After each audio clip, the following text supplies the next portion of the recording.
Hey guys, welcome back to Total Tactics FPL. Today's video is going to be the Game Week 4 wildcard, and the reason why I'm looking at a wildcard template is not because I'm exercising the wildcard myself, but because I understand that a lot of managers are interested in going for a wildcard. I know some people didn't have the best of starts with FPL within the first 3 weeks. Last week was a bit of an aberration in my opinion. I feel like if you had good Game Weeks 1 and Game Weeks 2, it's probably not necessary to wildcard. Whereas if you feel like you're very far off the template, or you have a select few players that you'd like to deal with earlier and want to have 5 to 6 transfers in your team to make it as good as it possibly could be, then I can understand wildcarding. Today's wildcard video will feature a very similar defense to the previous week, but the one change has been, of course, Cucurella being shifted off of the team, and this team going back into a back four template. Sanchez and Saliba stay. These were the picks that I thought were extremely good value for money, and they still remain to be the case. Leeds obviously have shown that they are a very prominent attacking side, but I do think this Brighton fixture is going to be a fantastic derby match where Brighton could potentially keep a clean sheet here. And just if you look at the fixtures all the way to game week 8/9, Sanchez is probably the best goalkeeper at 4.5 in the game, as well as a keeper who is playing for a team with fantastic defensive numbers. Saliba is someone who got a fantastic haul last week, probably much more than we ever would have expected from a 4.6 asset or even a centre back. A left foot place goal when he's actually a right-footed player was something that I wasn't necessarily expecting, but we did get that if you were a Saliba owner. As far as James, Trent, Cancelo, the reason why I haven't moved off from them is because I still see a lot of great things from all three of these assets. James potentially less so in the last few matches because we've seen him play right centre back twice now, but I do think within these easier fixtures that Tuchel will employ him on the right position.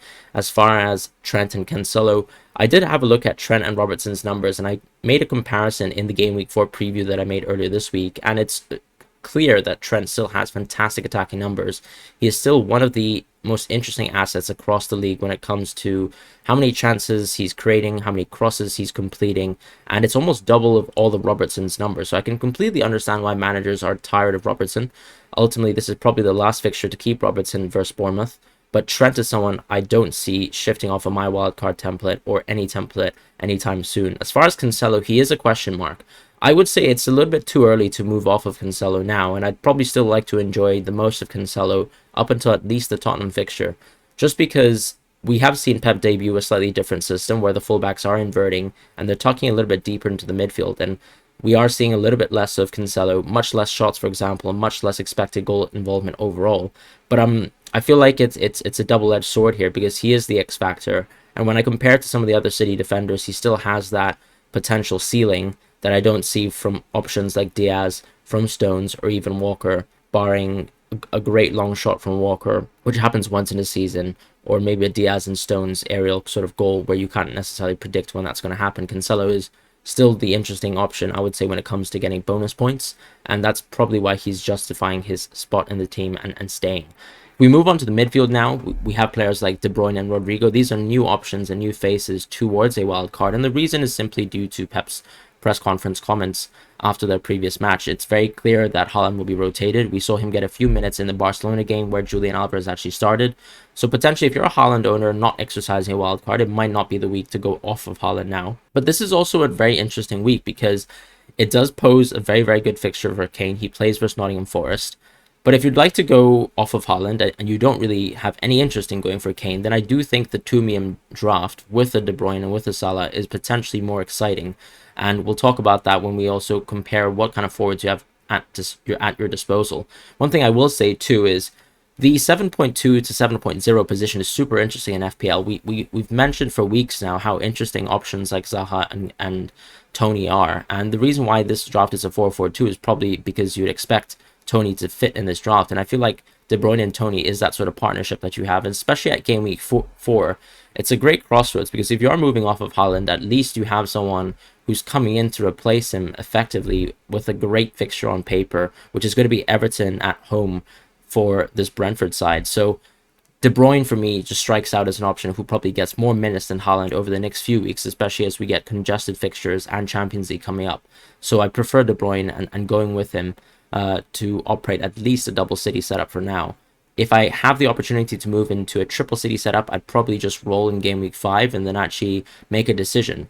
make a decision on whether I'd like to go into Kane potentially because he has a really good game week 6 fixture, or keep with this template and maybe shift a few assets around. Let's say if I feel like Zaha belongs in the draft, I could move him on then. But for now, I think Rodrigo is that X factor that you want to jump on as soon as possible. And even though the Brighton game is going to be tough on paper, the next 3 are Everton, Brentford, and Nottingham Forest, which I all see as opportunities for Rodrigo to score.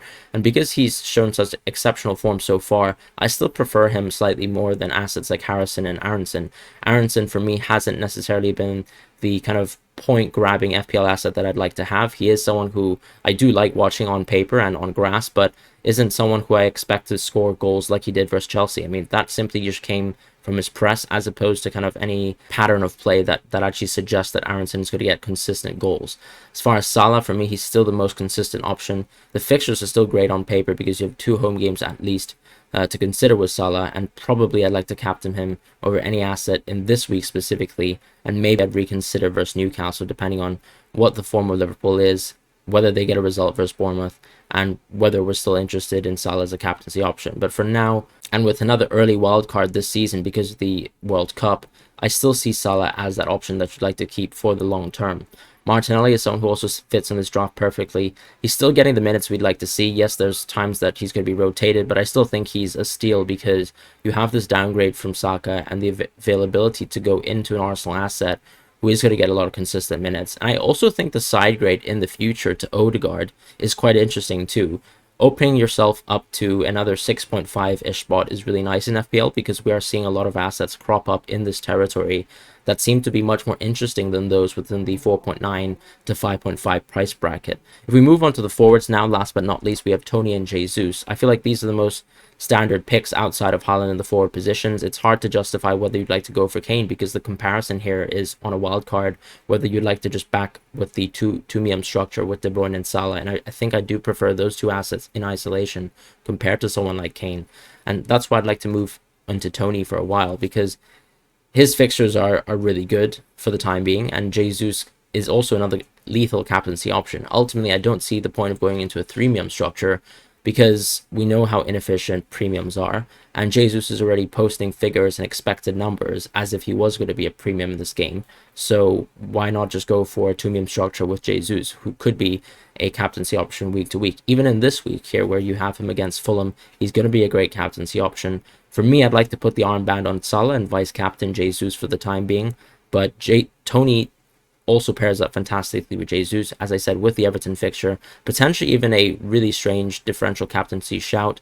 I just think because the fixtures on paper are so good for both Salah and Jesus, it's not one to think about, but Tony still has great fixtures all the way until the Arsenal game. So definitely an interesting timeline where you can hold on to an asset like Tony for the time being and then shift him on to Mitrovic very, very easily around game week 8. If you are someone who actually does believe in Haaland and doesn't really care about the rotation because you're so, I guess, enamored by his expected numbers, how well he's performed so far, and his even opportunities to score off the bench, and you feel like he is the one to own over someone like De Bruyne or even over someone like Kane, or let's say conversely, if you don't really back the 2 mid structure and you want the flexibility of going to Kane a little bit easier, then the opportunity to move into something like a Haaland Gundogan variation of a 4-4-2 is also a very, very interesting variant for me. And this potentially could be even better if you are, let's say, a little bit more risk averse and wanted to go with Kane instead. What I like about this draft structure here is it still gives you the flexibility to move into an asset like Zaha in the next week if, let's say, Gundogan isn't the asset you want to own. And it also, once again, probably gets you a little bit closer towards 8.0 mids than the previous template structure would have. And this is another variation that I quite like. Let me know what you guys think about this draft variation. Do you prefer it? Do you prefer going to a triple Man City structure because there's still such a good attacking team so far? Or do you like a more well-balanced draft where you don't have to deal with the rotation of Haaland and you still get to bank on a premium Man City asset like a KDB? But that's it for the video, guys. I hope you guys have a wonderful week ahead, and I'll see you guys in the team selection video tomorrow.